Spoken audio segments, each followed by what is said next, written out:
और वैसे भी कबीर परमात्मा कहते हैं, हमारे गुरुदेव भगवान ने बताया कि साचा शब्द कबीर का प्रकट किया जगमाही, और जैसे को तैसा कहे सो तो निंदा नाही। जैसे को तैसा कहना यानी जैसा इसमें लिखा हुआ है वैसा का वैसा आपको सुना देना, आपको बता देना, कहते वो निंदा नहीं है, वो तो महान परोपकार का काम है, महान परोपकार का काम। बाकी ये परोपकार का काम जारी रहेगा।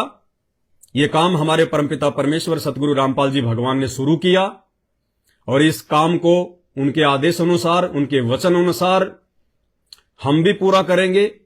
हम भी उन्हीं के पद चिन्हों पे चलेंगे। अपने भूले हुए भटके हुए भाई बहनों को, जिनको ये मानव शरीर प्राप्त है, इस शरीर से मोक्ष प्राप्त किया जा सकता है, उन तक हम ये सच्चाई पहुंचाएंगे ताकि वो अपना जीवन सफल करें, जीवन को धन्य करें, ओछी साधनाओं से दूर हटें, आधे अधूरे भगवानों की भक्ति से दूर हटें, 84 लाख योनियों में जाने से बचें, परमात्मा को पहचाने, भक्ति को पहचाने। और कुछ एक भगत भाई बहन जिनके कमेंट्स आए, उन्होंने कमेंट्स में लिखा कि मैंने सतलोक आश्रम वालों के पास में फोन किया था, उनके आश्रमों में, संत रामपाल जी के आश्रमों में फोन किया था कि ये पवन दास कौन है जो ऐसे ऐसे बोलता है। तो सतलोक आश्रम वालों ने कहा कि हमारा उससे कोई लेना देना नहीं है, हमारे आश्रमों से उसका कोई लेना देना नहीं है। अरे भाई, सतलोक आश्रम के ठेकेदार संत रामपाल जी भगवान का कलयुगी परिवार, वो आपको सच्चाई नहीं बताएगा। क्यों नहीं बताएगा? उनको तो अपना धंधा करना है, वो भी तुम्हारी तरह अज्ञानी है। अरे दीपक तले हमेशा अंधेरा रहता है। संत रामपाल जी के परिवार वाले और रिश्तेदार कभी जिंदगी में नहीं समझ सकते, ना इस ज्ञान को, ना संत रामपाल जी को, क्योंकि दीपक तले हमेशा अंधेरा रहता है। घर का जोगी जोगना, बाहर का जोगी सिद्ध। तो सतलोक आश्रम मैनेजमेंट हरियाणा वालों के साथ तो भाई मुझ पवन दास का 36 का आंकड़ा है। ज्ञान आधार को लेके, ज्ञान और अज्ञान के बीच लड़ाई है, धर्म अधर्म के बीच की लड़ाई है। हम लोग उन अधर्मियों का साथ नहीं दे सकते, उन अज्ञानियों का साथ नहीं दे सकते, वरना उन मूर्खों को, सतलोक आश्रम मैनेजमेंट हरियाणा वालों को, संत रामपाल जी के परिवार वालों को, आप लोगों को यह जवाब देना चाहिए था कि वो पवन दास क्या बोल रहा है। तो आप ये कहोगे कि साहब वो सुधा सागर से दिखा रहा है, बता रहा है, श्री कृष्ण जी ने कुब्जा के साथ में ये किया, शंकर जी ने मोहिनी के साथ में वो किया, ब्रह्मा जी ने अपने बेटे के साथ में वो किया, विष्णु जी ने तुलसी के साथ वो किया, शंकर भगवान ने वृंदा के साथ में वो किया, देवताओं के राजा इंद्र ने गौतम ऋषि की पत्नी अहिल्या के साथ में वो किया, और भी ढेरों प्रमाण। तो उन मूर्खों को यदि ज्ञान होता और यदि उनका मुख्य मकसद संत रामपाल जी के इस मिशन को आगे बढ़ाना होता, तो आप लोगों को दो टूक जवाब देते कि वो सच्ची तो कह रहा है, गलत क्या कह रहा है, अपने घर से बना के थोड़ी कह रहा है। तुम्हारे शास्त्रों में लिखा हुआ है, जिनकी कथाएं तुम इन पंडितों से सुनते हो, लिखी हुई बातें बता रहा है, कोई अपनी तरफ से थोड़ी बता रहा है। लेकिन बजाय इसके उन्होंने अपना पल्ला झाड़ लिया कि कहीं हमारे ऊपर कोई आपत्ति ना आ जाए।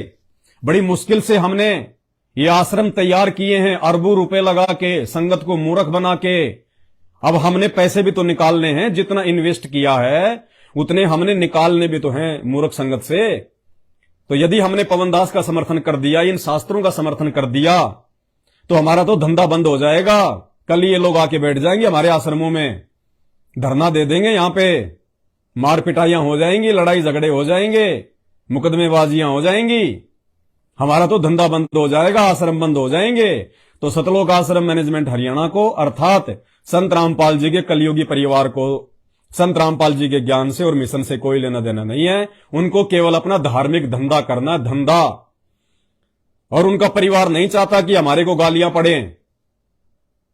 उनका परिवार संत रामपाल जी की पुस्तकों को बेचारे भक्तों को मजदूर बना के उनके हाथों में दे दे के बंटवाता है कि कोई पढ़ेगा और गालियां पड़ेंगी तो संत रामपाल जी को पड़ेंगी। हम अपने मुंह से संत रामपाल जी के ज्ञान का प्रचार नहीं करेंगे।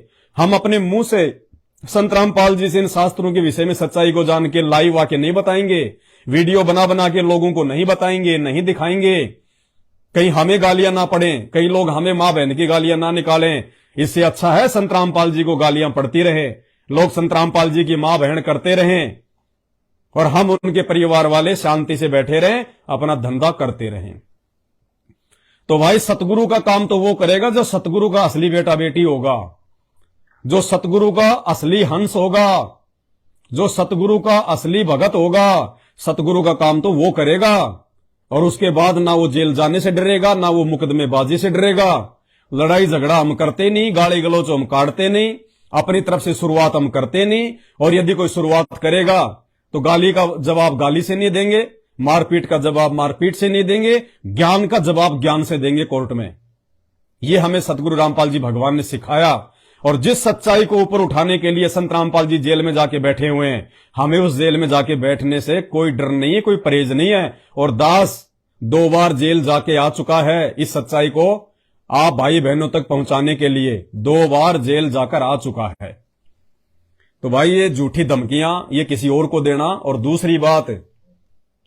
दूसरी बात जब ये आध्यात्मिक ज्ञान समझ में आ जाता है, ये तत्व ज्ञान समझ में आ जाता है, जब एक भगत को भगवान समझ में आ जाता है, गुरु समझ में आ जाता है, उसके बाद में वो सिर पे वो कफन बांध लेता है। वो फिर अपने स्वार्थ को साइड में रख देता है।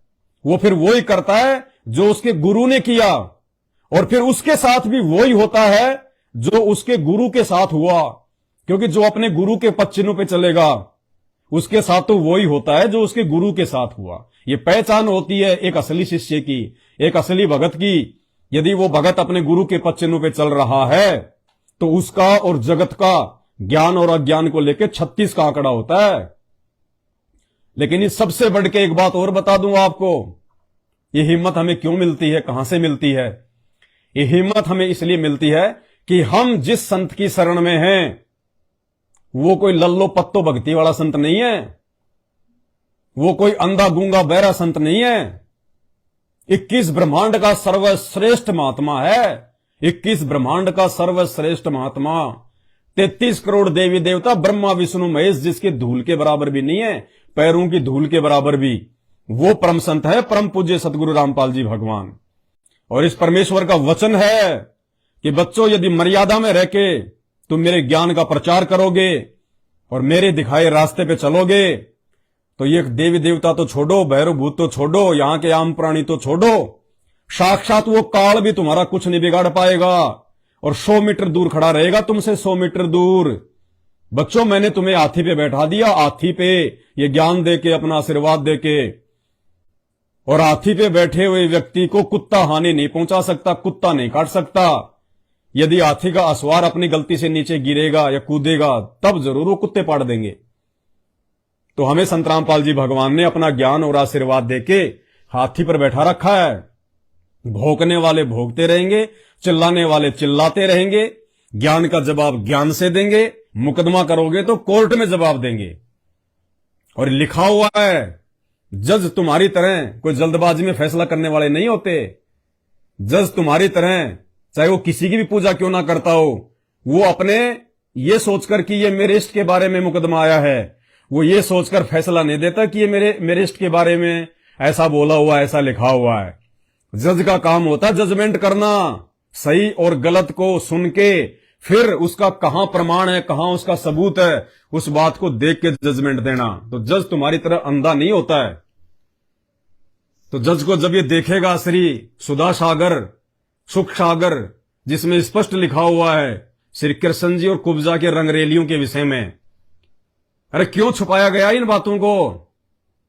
इन धर्माचार्यों के द्वारा, शंकराचार्यों के द्वारा, इन कथावाचकों के द्वारा अपना धंधा करने के लिए इन्होंने तुम्हारे को मीठी मीठी कहानियां सुना दी, गोपियों की, श्री कृष्ण की, भिलनी की, श्री राम की, सुदामा की, श्री कृष्ण की, ये कुब्जा की भी सुनाया करो कभी, मोहिनी और शंकर भगवान की भी सुनाया करो कभी विष्णु पुराण में। ये क्यों नहीं सुनाते तुम? ये सुना दोगे तो तुम्हें पता है कि ये बदबू फैल जाएगी, और बदबू फैलेगी तो आसपास बैठे हुए लोग भाग जाएंगे, तुम्हारा धंधा कैसे चलेगा? भाई ये धंधा तो तुम्हारा वैसे भी नहीं चलेगा आने वाले समय में। 2028 लास्ट है, महायुग परिवर्तन का समय। सन 1905 से लेके 2028 तक युग परिवर्तन का समय है।